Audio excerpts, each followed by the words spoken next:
So you want to build an app, huh? Yeah. Well, you're smart to be thinking about software architecture Yeah. early on. Yeah, it's super important. It really can make or break a project. For sure. You sent us some really cool stuff, actually, to look at, Awesome. including lesson1.pdf. Yeah. Seems to be like our main guide today. Oh. And it looks like you're ready to like really dive deep into building, robust and scalable software systems. Yeah. Choosing the right architecture is crucial. Okay. It's like laying the foundation for a skyscraper. Oh, okay. Get it wrong, and the whole thing could come tumbling down. All right. That's a scary thought. So why is it that important? Can't you just like start coding and just like figure it out as you go? Well, you could, but it's kind of like building a house without a blueprint. You might end up with a leaky roof, rooms in the wrong places, Oh, yeah. and a structure that just can't support your needs in the long run. Right. Lesson1.pdf actually says, software architecture is crucial for a project's long-term success. But like, what does that actually look like in practice? Like, what kind of problems can come up if the architecture is like poorly planned? Imagine trying to add a new feature, but your code is so tangled that even like a small change creates a ripple effect of bugs Oh, no. throughout the entire system. Oh, wow. Or picture trying to scale your app to handle like a sudden influx of users, only to find out that your architecture just can't handle the load. Oh, man. That's the nightmare scenario. Okay, I see why this is important. So how do we avoid those nightmares? Like, where do we even begin with choosing the right architecture? Lesson1.pdf outlines 4 key factors that influence these choices. Okay. First, consider your team size and their expertise. If you have a small team with limited experience, you might want to start with a simpler architecture. Yeah, that makes sense. You don't want to start with something super complex if you don't have the people to handle it. So what's the next factor? Domain complexity. Okay. So think about what your app is actually doing. Is it a simple blog or a complex platform with intricate workflows and tons of moving parts? So if I'm building something like a social media platform with user profiles and feeds and messaging and all those features, Yeah. that's more complex, right? Yes, exactly. So I need something more robust. Yeah, you'll need an architecture that can handle that complexity and allow for future growth and changes. Okay, cool. So I've got team size, we've got domain complexity. What else? Performance and scalability needs. Okay. These are crucial. If you expect your app to handle thousands of users simultaneously, like a popular video game, or a real-time stock trading platform, you'll need an architecture that can scale to meet that demand. So it's not just about how complex it is. Right. It's also how many people are going to be using it all at the same time. Exactly. Okay, that makes sense. Yeah. So what's the last piece of the puzzle here? The existing tech ecosystem. Okay. So this includes the programming languages, the frameworks, the tools that are already familiar to your team, as well as the infrastructure you have available. Okay. Yeah. There's a lot to think about. Yeah. All right, so we kind of have a sense of the why and the what of software architecture, but I want to get into the how. Okay. Lesson1.pdf focuses on 5 main architectural styles. Let's start with the first one, which is hexagonal architecture. What's the big idea behind it? Imagine you're building a spaceship. Yes. You want to be able to swap out the engines or the navigation system without having to redesign the entire ship, right? Right. That's essentially what hexagonal architecture allows you to do with your software. Okay. It isolates the core logic of your application, the business logic, as we call it, from external concerns like databases, user interfaces, or third-party services. Okay, so it's about creating a separation between like the essential workings of the app and the things that might change over time. Exactly. It's like having a universal adapter for your software. You can easily plug in new technologies or switch out components without messing with the core logic. That's pretty powerful. I'm already starting to see how this could like future-proof my app. Lesson1.pdf uses an e-commerce example. Can you walk me through how this might work in that context? Imagine you have an e-commerce site.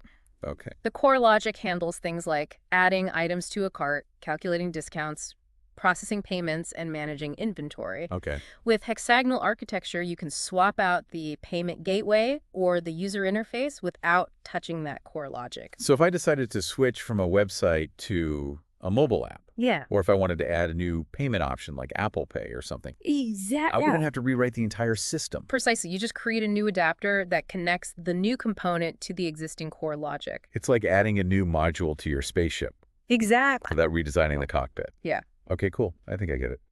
Hexagonal architecture sounds like a great way to build flexibility and adaptability into my app from the start.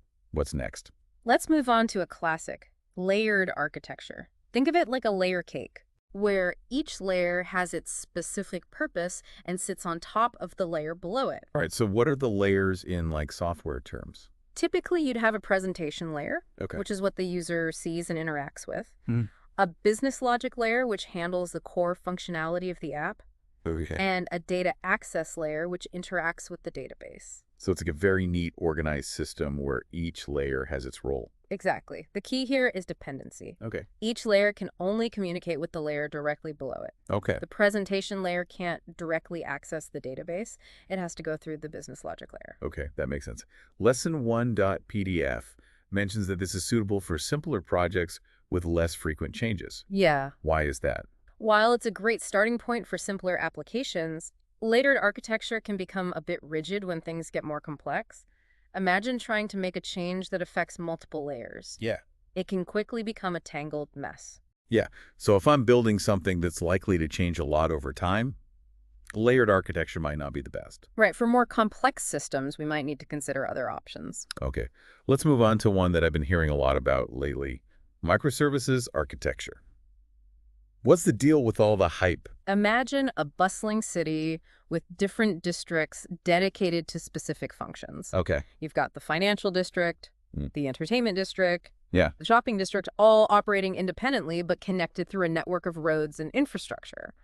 That's essentially what microservices architecture is all about. So instead of having one giant app, Right. you're breaking it down into smaller independent services. Exactly. Each microservice has its own database, its own code base, Wow. and can be deployed and scaled independently. That sounds really efficient. Yeah.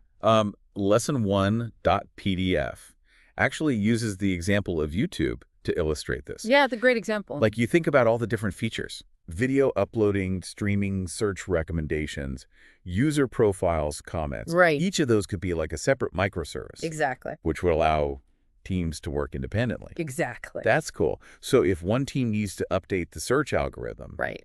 they don't have to wait for the team that's working on video encoding. Precisely. And if one service experiences a surge in traffic, you can scale that service up without affecting the others. Oh, that's good. Yeah. So it's all about flexibility and scalability. It is. But I imagine there are some downsides too, right? Yeah. Like managing all those independent services can't be easy. You're absolutely right. Microservices introduce new complexities. Okay. You need to figure out how these services communicate with each other, how to ensure data consistency across different databases, Yeah. and how to monitor the entire system effectively. It's Right. not a silver bullet, Okay. but for the right project, it can be a game changer. Okay, so microservices architecture. Powerful, but potentially complex. Yeah. Got it. Let's move on to the next style, event-driven architecture. Okay. What's the key concept here? Imagine a busy newsroom. Reporters are out in the field gathering information. Okay. And as soon as they have a newsworthy event, they send it back to the editors, who then decide how to handle it. Okay. Maybe publish an article, send out an alert, or update the website.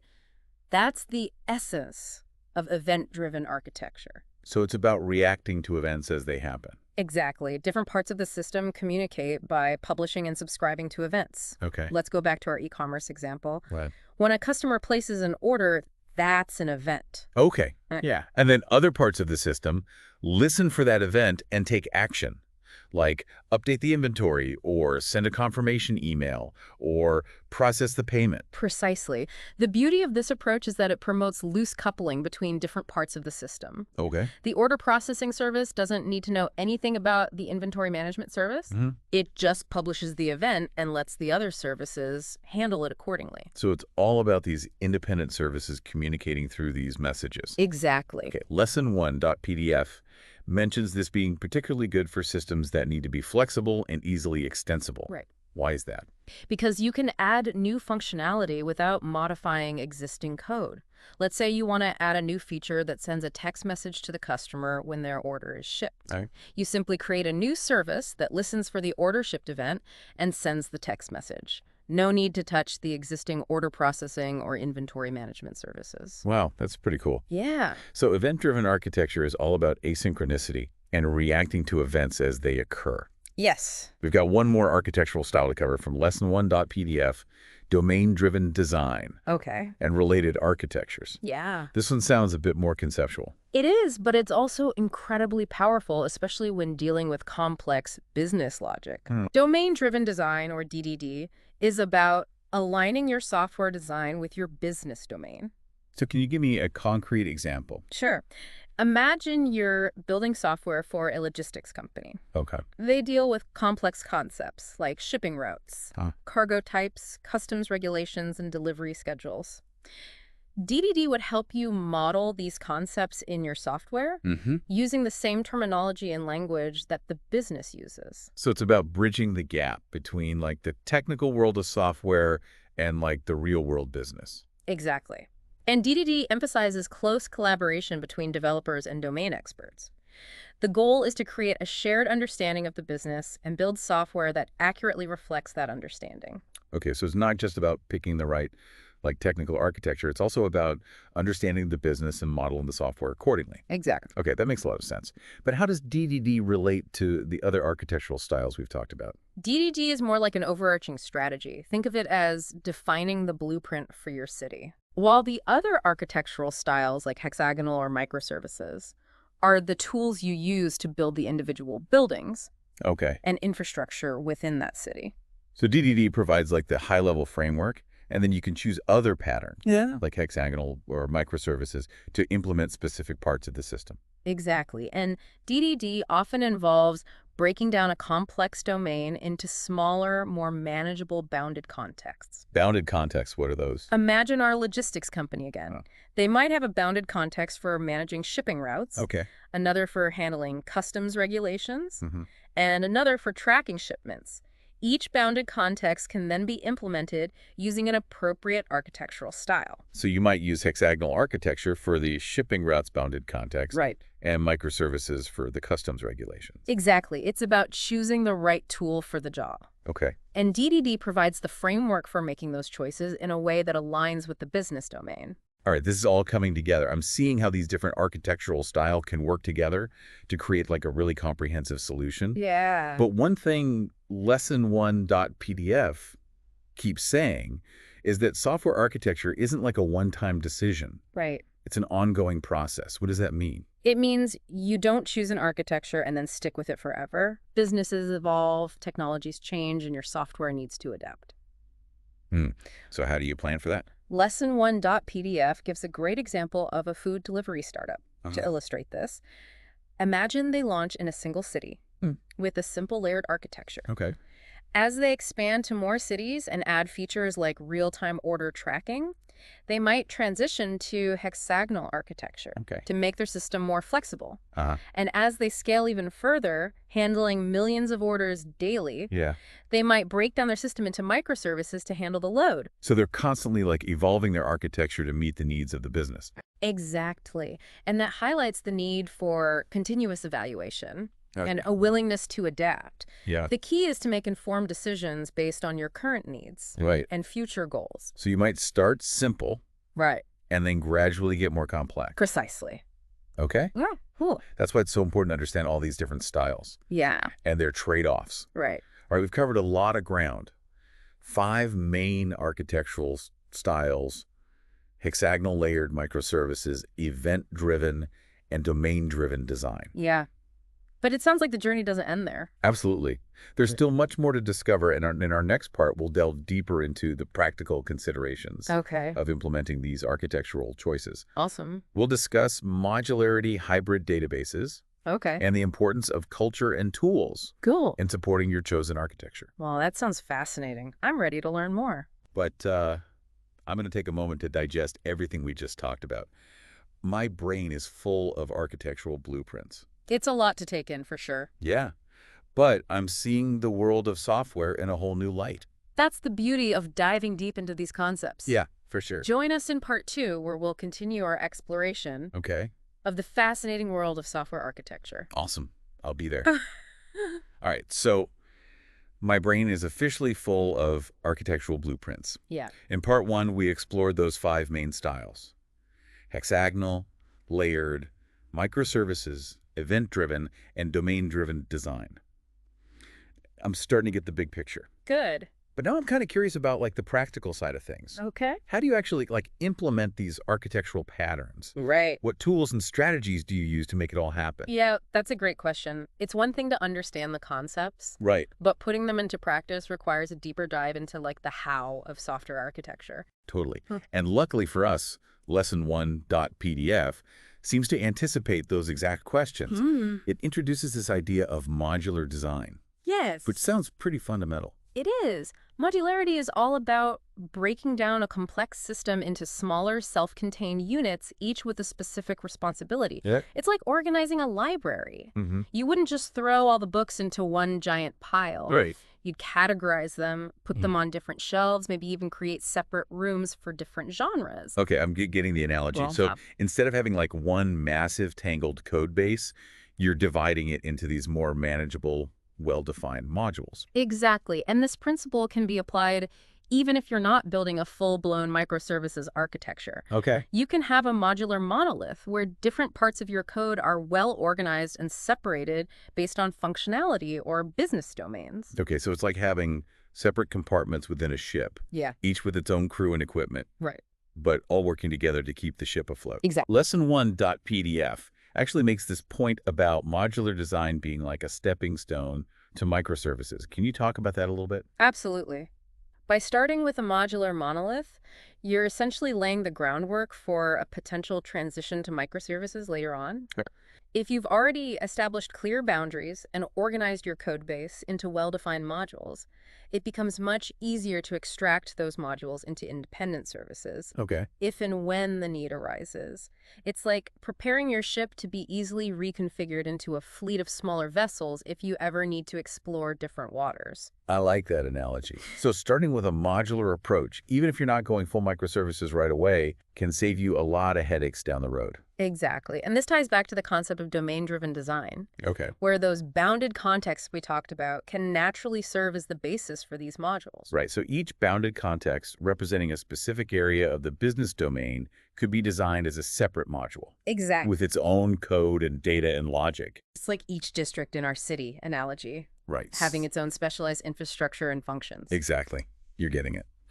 Now let's shift our focus to the data side of things. Okay.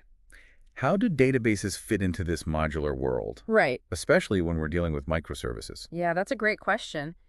If we have all these independent services, each potentially handling its own data, Right. wouldn't it get messy trying to manage everything in one big database? You're right to be thinking about that. Lesson1.pdf addresses this with the concept of hybrid databases, Okay. sometimes called polyglot persistence. It's like realizing that you don't need to store all your belongings in identical containers. Some things fit better in drawers, some on shelves, and some might need a whole walk-in closet. Right. Different tools for different needs. Exactly. So instead of forcing all your services to use the same type of database, you can choose the best tool for the job Okay. based on the specific needs of each service. So one microservice might use like a relational database like MySQL Right. for structured data. Yeah. Another one might use a document database like Mongo Right. for more flexible data. Exactly. Another one might use a graph database Right. to represent relationships. Exactly. Wow, so it's like having a toolbox Yeah. with different types of databases, and you can just pick the right one for each task. Yeah. That sounds really powerful. What are some of the advantages of going down this hybrid database path? Lesson1.pdf highlights some key benefits. First, it reinforces data ownership and autonomy. Okay. Each service becomes responsible for its own data, ensuring that changes made in one service don't unintentionally impact another. Right. This isolation is crucial for building resilient and maintainable systems. So it's like each district in our city having its own dedicated power grid. Exactly. So a blackout in one area doesn't affect the rest of the city. Exactly. Okay, that makes sense. I imagine it also gives you more flexibility when choosing the right technology.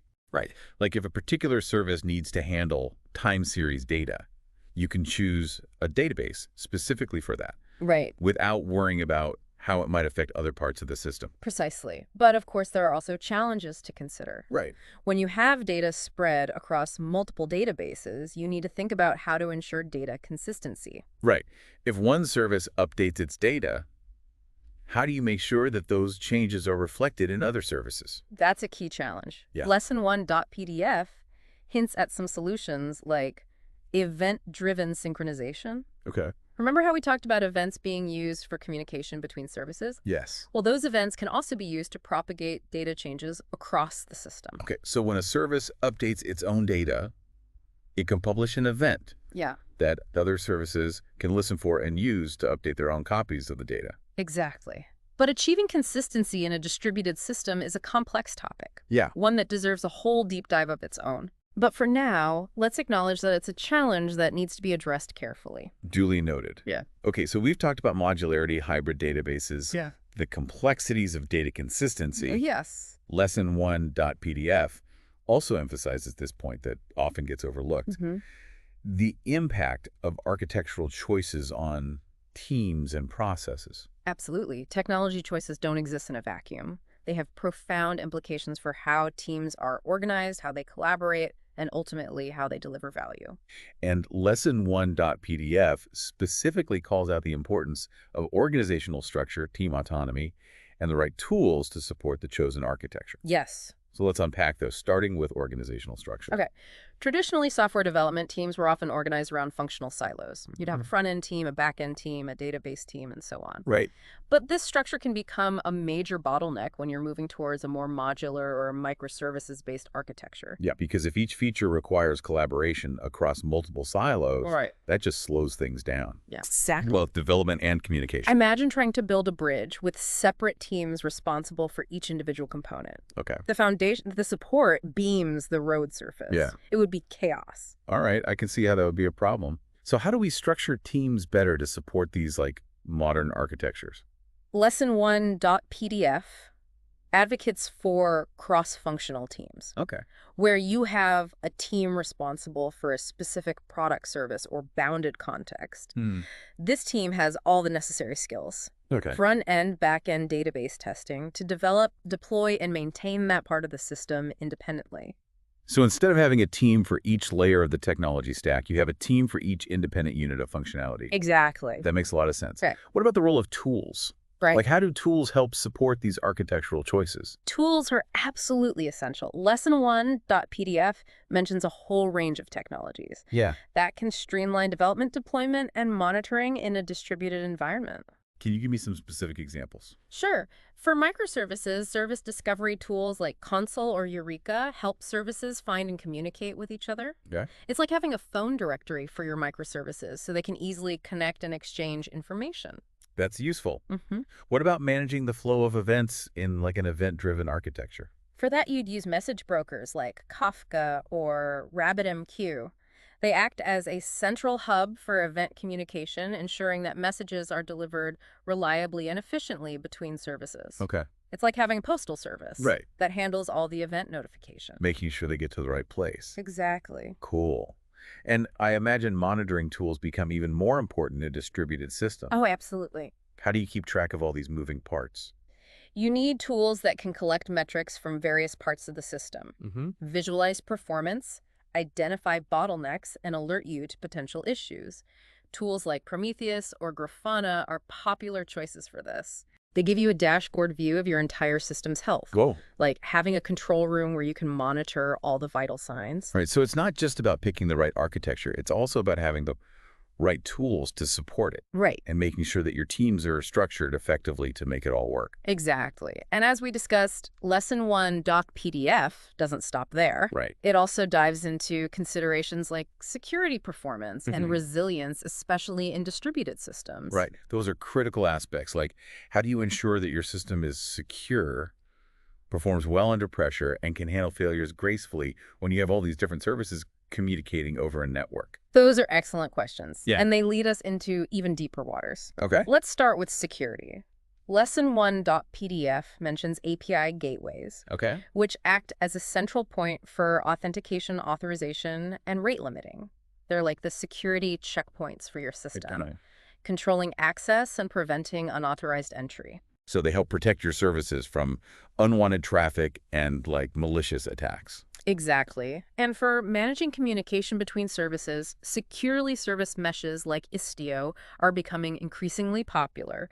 They enforce security policies at the network level, ensuring that only authorized services can talk to each other. Oh, okay. So it's like having secure tunnels between different districts in our city, Exactly. preventing any like unauthorized travel or information leaks. Exactly. Okay. So that's security covered. What about performance? How do you make sure your system can handle the load, especially when you have multiple services potentially working together? Performance testing and load testing are essential. Okay. You simulate real-world usage scenarios Mm-hmm. to identify bottlenecks and optimize the system. Right. It's like putting your city through a stress test. Okay. Simulating rush hour traffic and peak demand to ensure everything flows smoothly. I like that. And what about resilience?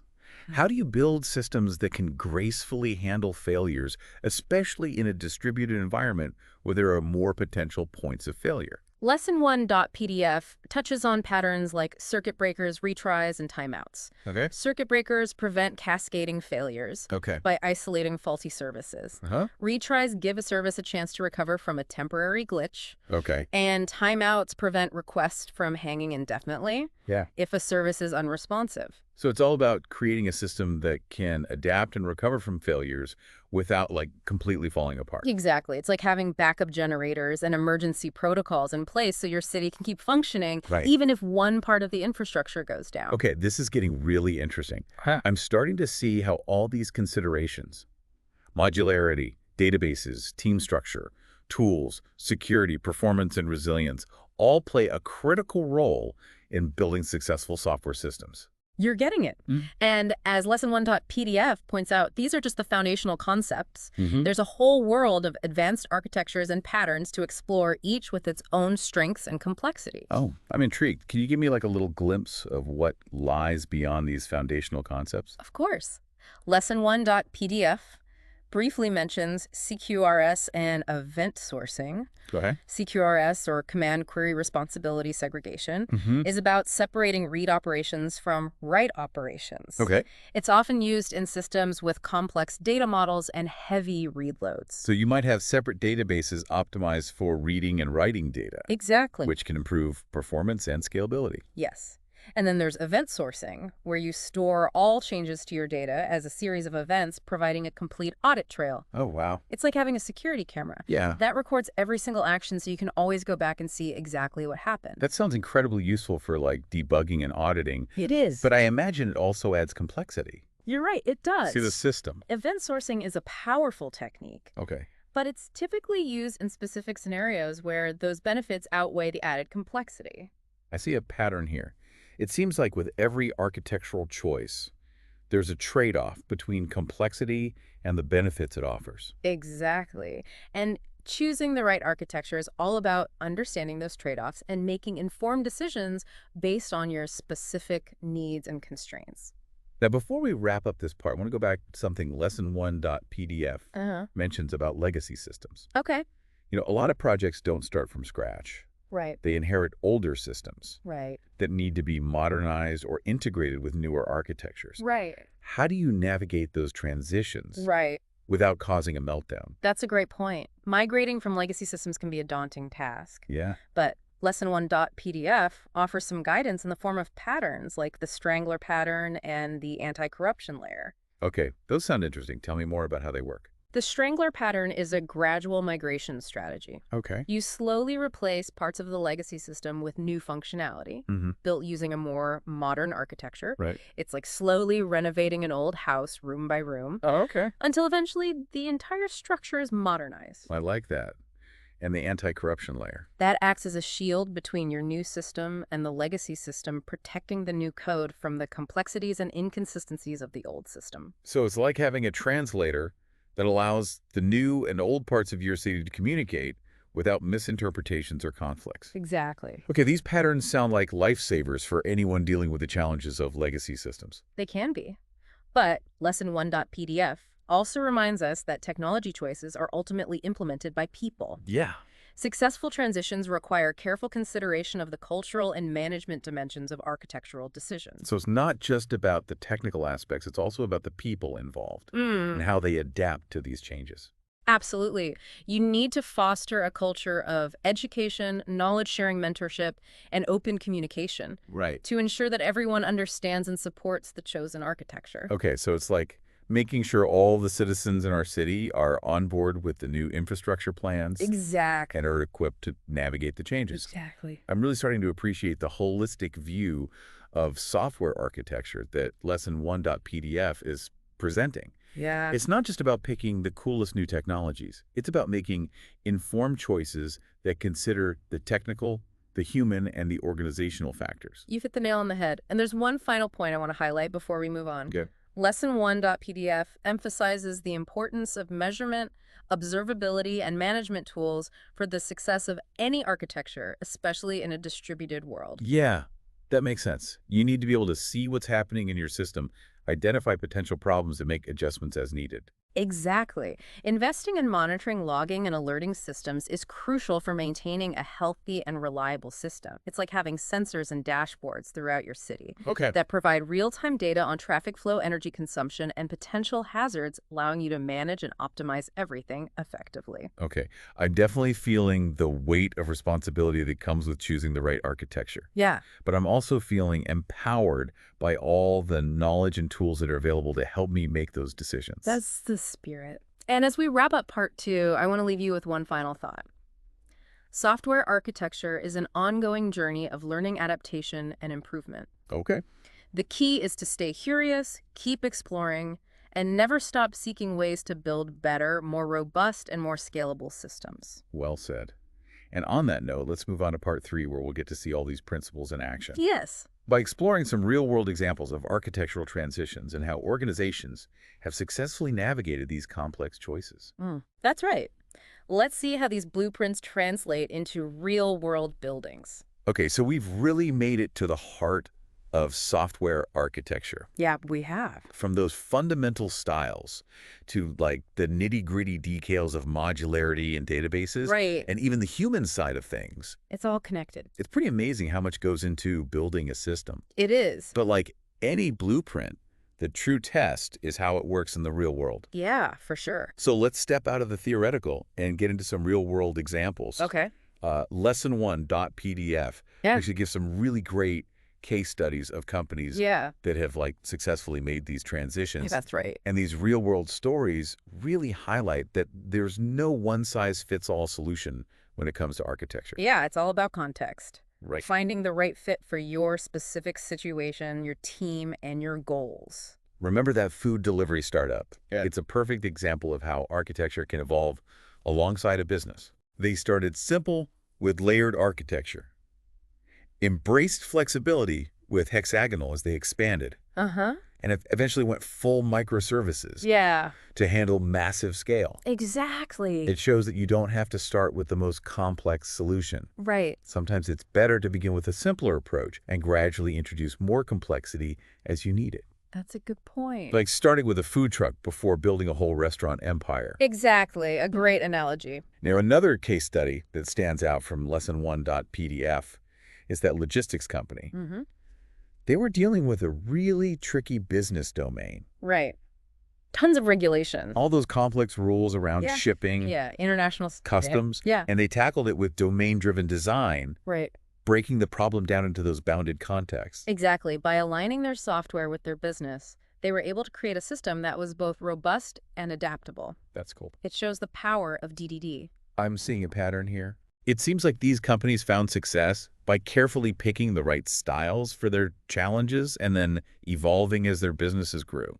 Right. And the role of teams and culture can't be understated. Lesson 1.pdf really stresses that. For sure. It's not just about the tech, it's about the people. Right. It's about having the right team and the right processes to make it all come together. Absolutely. It's not just about throwing technology at a problem. It's about having the right people and the right mindset. Yeah, culture is key. You have to create an environment where everyone understands the importance of architecture. And how it impacts them. Yeah, from product managers to testers to business stakeholders. Right. It's a team effort. And when everyone's on board, that's when you see real success. Yeah, for sure.